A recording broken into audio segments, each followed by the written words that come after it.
All right. Hi, everybody. If you're just joining, welcome to an introduction to Azure Observability. My name's Charlie Klein. I'm a product marketing manager at Logz.io, and I'll be giving the first bit of the webinar today. Shahar, do you want to go ahead and introduce yourself?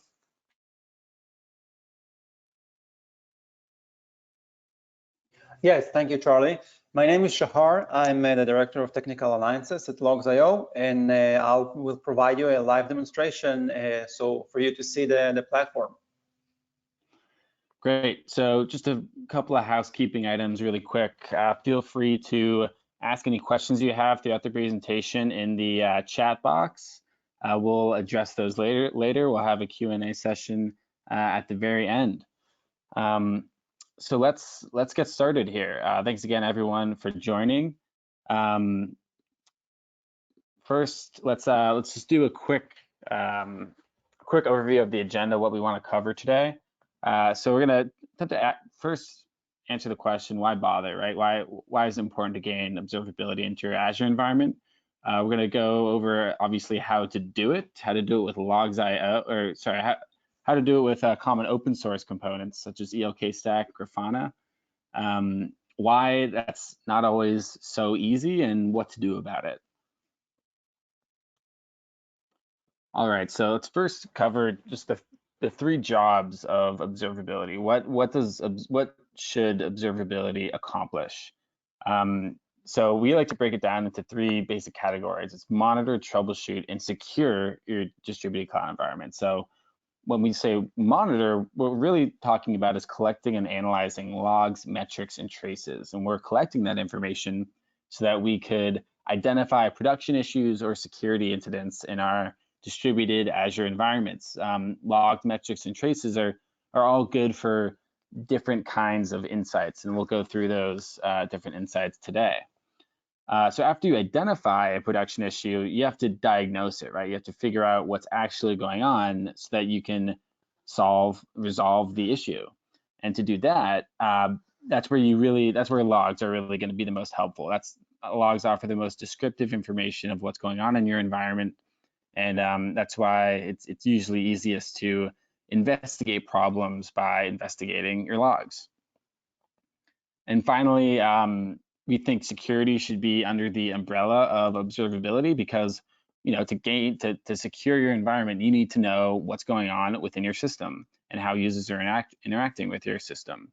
And that's really is a similar goal that observability tries to accomplish.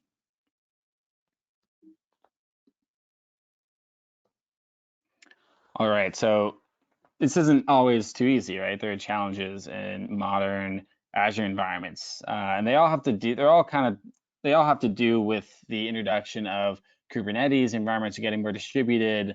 DevOps is making or allowing for far more deployments that occur a day, and so it's just harder to gain observability into all the more complex layers of modern cloud environments. They're all interacting with each other. They're all connected.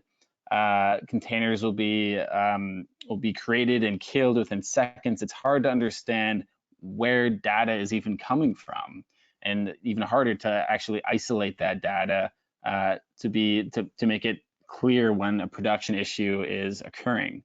And so really, it's just the amounts and scale of different components being added to modern cloud architectures increases the scale and variety of telemetry data, right? Logs, metrics, and traces.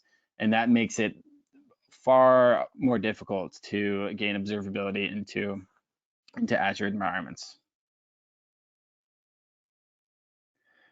So open source is the most common way to gain observability, and it's not even close. About 85% of organizations choose open source for monitoring. Why is that? It's accessible, right? Obviously, it's free, it's available, everybody knows about it. It's community driven, right? So you have access to a huge support community. When you use open source is generally perceived as some of the highest quality software available, according to a survey I was checking out yesterday from Red Hat. it's DevOps native, right? So open source, it's a lot easier to make open source work with other tools that you're using, your workflows. It's flexible, right?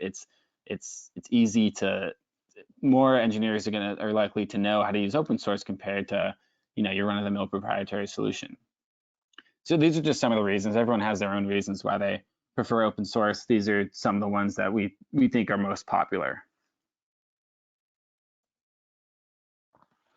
So while open source is the most common solution and it does offer some of the most powerful tools on the market, it can introduce new burdens as well. One of them being point solutions and siloed data. So what I mean by this is using an open source tool for logs, metrics, and traces means that's 3 tools you need to learn how to use, 3 tools you need to set up data pipelines for each 3 of those tools, one for logs, one for metrics, one for Jaeger. And the data is siloed, right? All the metrics and the logs and the traces are kind of stuck in their own databases and interfaces for the 3 different tools. You can't integrate the data. And we'll in a little bit, we'll see why it's really important to be able to integrate your logs, your metrics, and your traces. It really speeds up the time to troubleshoot production issues. We'll get into that a bit later. And then finally, it takes ongoing investments to set up and then maintain different data pipelines, especially at scale. You might need to introduce Kafka to as a buffer. Scaling Prometheus isn't always easy since it's single node. Using open source and scaling with open source will require additional work, additional engineering resources, especially when you get up and running at higher scales. All right, so this brings us to the Logz.io Cloud Observability Platform. So Logz.io offers the best open source for logs, metrics, and soon Jaeger soon for traces as an integrated and fully managed service. So you can see over to the right, we provide the ELK stack with Kibana and then Grafana as a fully managed service so that engineers can use the open source they prefer without the hassle of maintaining those data pipelines at scale. You can also integrate that data. Shahar will show us how to do that, but basically you can understand, after identifying like a spike or a dip in your metrics, you can quickly correlate that data with your log data so you can understand, you can immediately begin troubleshooting the issue that you find.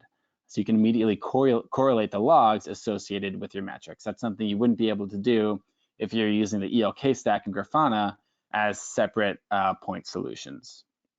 So the general flow of data, if you start from the bottom and go to the top, you get your, you have your data sources at the bottom. Your logs, metrics, and traces are sent to our data ingestion and parsing engine. That's where we process the data, parse the data to make it easier to analyze later. And it goes into our telemetry data lake, where that's where the data sits until it's queried.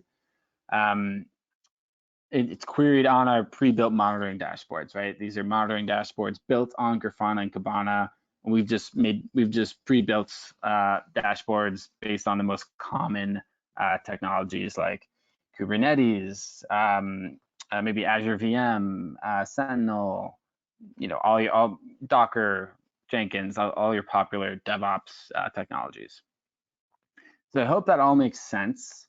It's a brief overview of how Logz.io makes it easier to use open source at scale. I think now might be a good time to switch over to Shahar's part of the presentation to give a live demo.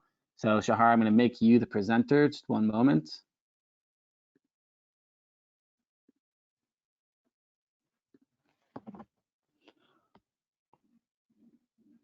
All right, Shahar, I can see your screen. Perfect. So thank you, Charlie, for this introduction. And now what we're going to see is actually, a live demonstration of the platform. So as Charlie mentioned, the platform is actually built on 3 main pillars.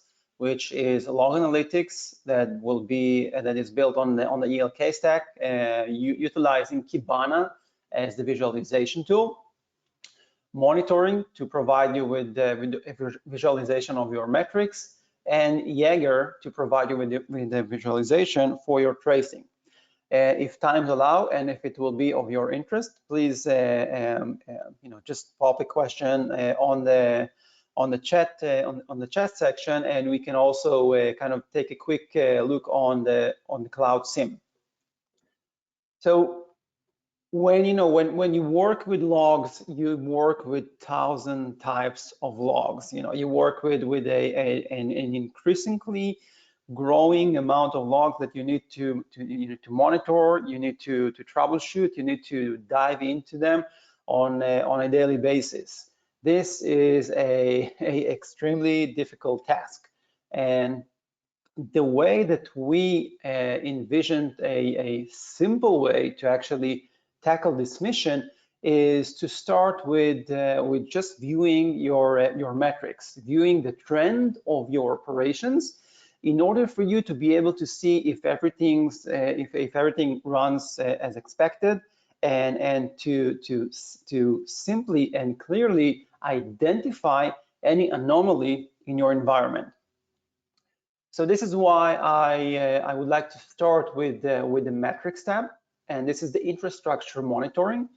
So once you log in to the Logz.io platform, you can pick and choose which dashboard do you want to dive into today. So you can have the overall overview, having all the information at the glance of one browser, and you can of course dive into a specific environment. So let's say that I want to check my Kubernetes cluster.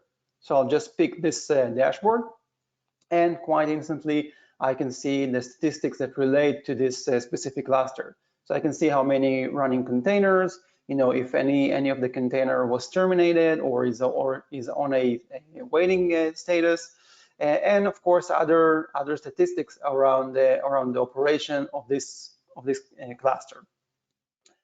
When I scroll down, I can actually see that till around 9:30 p.m. Everything looked normal. The consumption of my CPU and the memory was pretty solid, and looked normal. But then at around 9:30 p.m. I see that there is an increasing utilization both of my CPU and my memory usage. So this is an anomaly, and I would want to investigate what's wrong. And again, I usually, I need to provide answers very quickly. So having those charts on the right-hand side of the screen will enable me to quickly identify what are the main consumers of my CPU. And in this case, it's very clear to see that the Nginx service actually contributes to the consumption of more than 25% of my CPU. So I can filter for Nginx, and then when I scroll down, I can see that Nginx service is also the main memory consumer. So I can filter both of those, and if needed, I can even dive into a smaller time period in order to get a better insights of what's going on in this specific time. And whenever at this point, I know that something is wrong, but now I need to dive into the logs. So usually I think with almost all the tools that are available today, you will probably need to open a new browser, or maybe even move to a new tool, to a different tool, and then run your manual correlation. With the Logz.io platform, you can just click on the Exploring Kibana, and quite instantly you're being redirected into the log analytics section. So you can see that all the filters were carried over. So it's the same cluster, it's a Kubernetes system, it's the same service, which is the Nginx, and the same period of time that we were investigating on the infrastructure monitoring page. And when I scroll down to the specific logs, it's pretty obvious to see that the root cause for this anomaly relates to an input-output exception.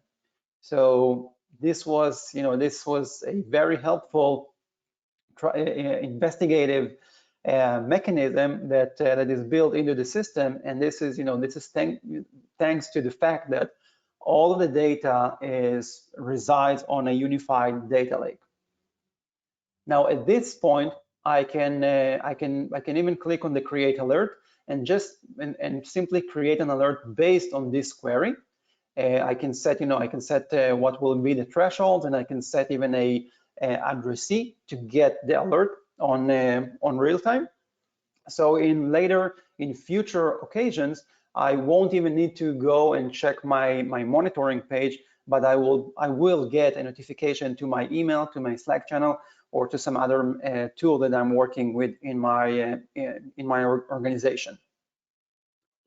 Now, other tools that you might leverage to get this simplified investigative overflow is to use part of some of the additional capabilities. One of them is using patterns. So if I will clear this filter, and I will also take let's say that I'm checking the past 24 hours. So I can see that I have almost, let's say, I rounded up to almost 2 million hits, and I need to start and find the needle in the haystack. Another way to do it is by utilizing the patterns. So patterns are our way to group the same type of logs into specific patterns. And then if I'm just reviewing those patterns, if this is proxy request to services sent, this is kind of an information pattern, I don't really need it. I can just click on the filter out button and just remove more than 300,000 logs at a click.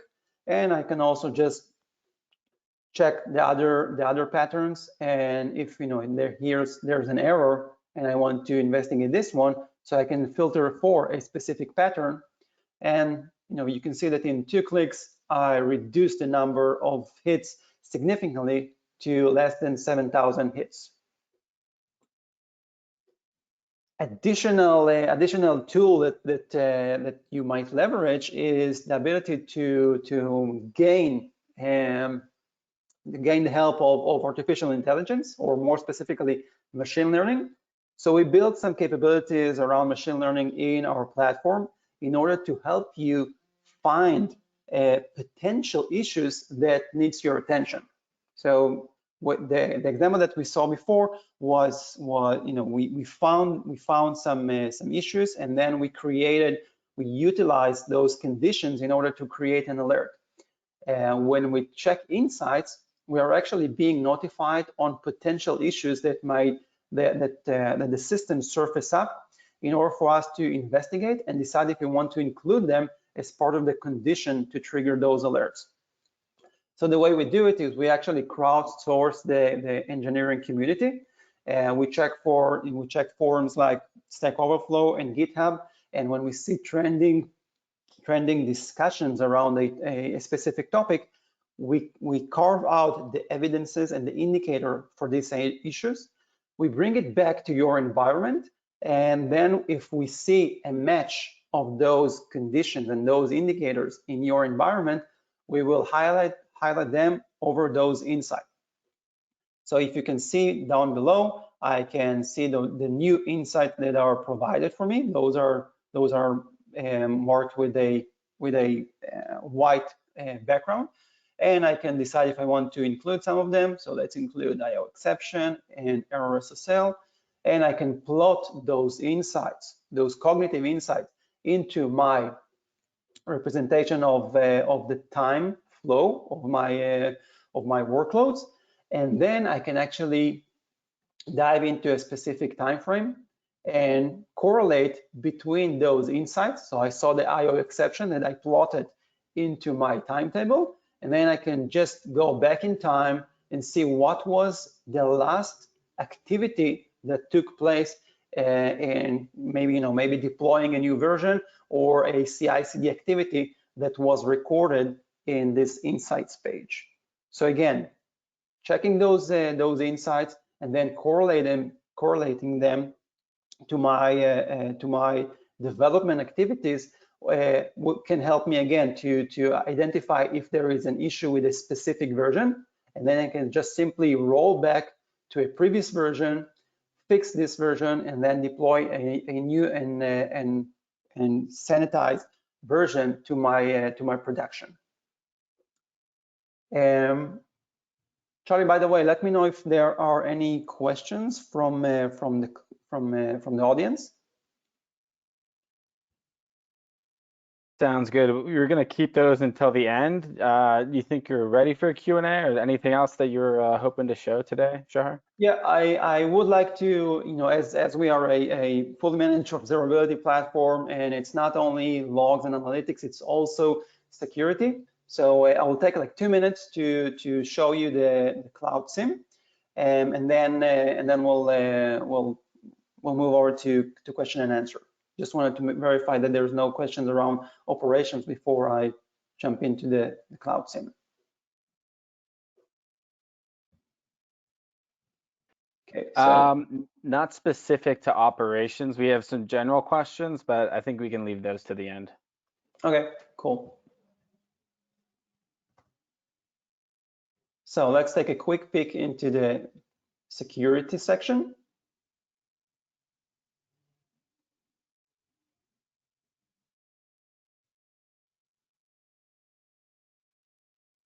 And when I say quick peek, I hope that the redirection will be quicker. So stand by for a quick second till it pops up. I guess everybody are watching Netflix at the moment. So again, so the fact that we have this unified data lake allows us to provide you with some more useful capabilities.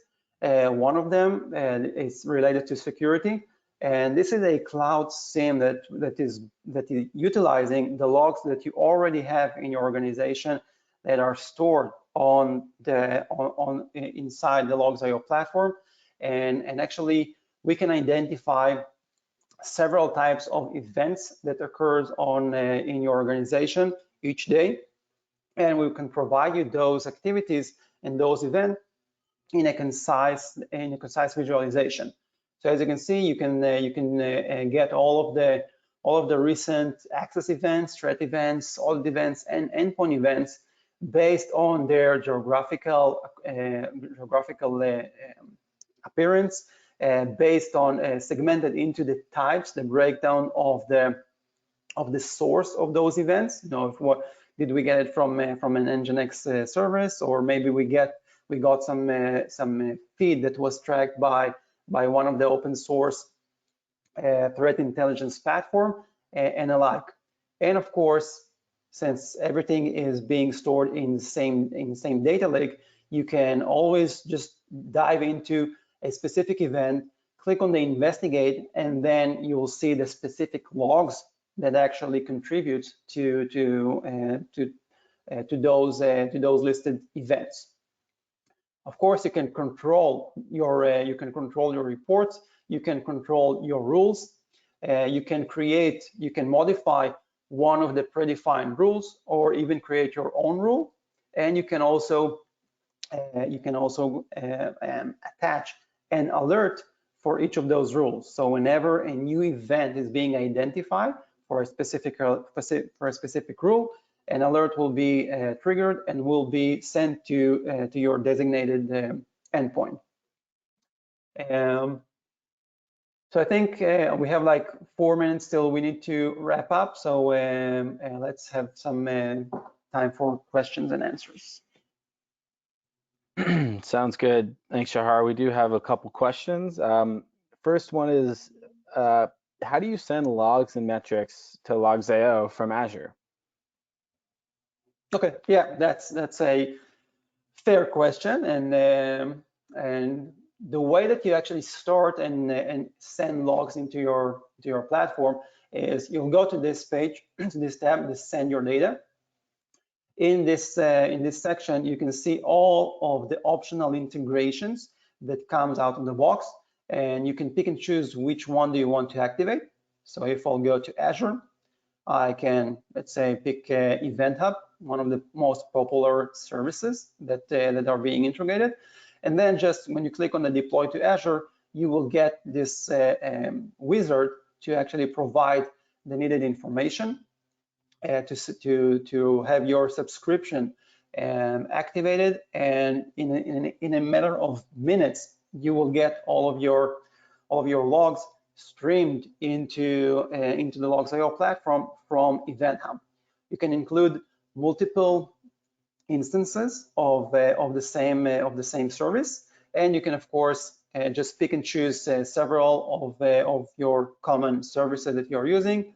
And you can also have a hybrid ingestion of data. So even if you're working, part of your workloads are on Azure Cloud, and part of them are on-prem.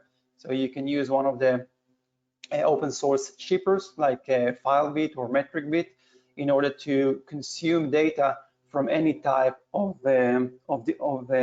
deployment. Any other questions? Great, thanks, Shahar. Yeah, next one. What endpoints do you integrate with? I assume that means alerting endpoints. Yeah, cool. Yeah, so we mentioned alerts. So the way that you can define the alerts is, you will define the condition, the query, the threshold, etc. And you can pick and choose one of the endpoints that are pre-configured. So you can see the list over here. So you have MikPanda, Opsgenie, PagerDuty. You can of course send it to a Slack channel or to your mailbox. And and we are continuously adding more and more endpoints into this list. But in case you have, let's say you're using ServiceNow and it's not listed over here, you can always go to create a custom notification endpoint and use a webhook in order to push the alerts into ServiceNow or your preferred tool that is not yet listed as one of our out of the box endpoint notifications.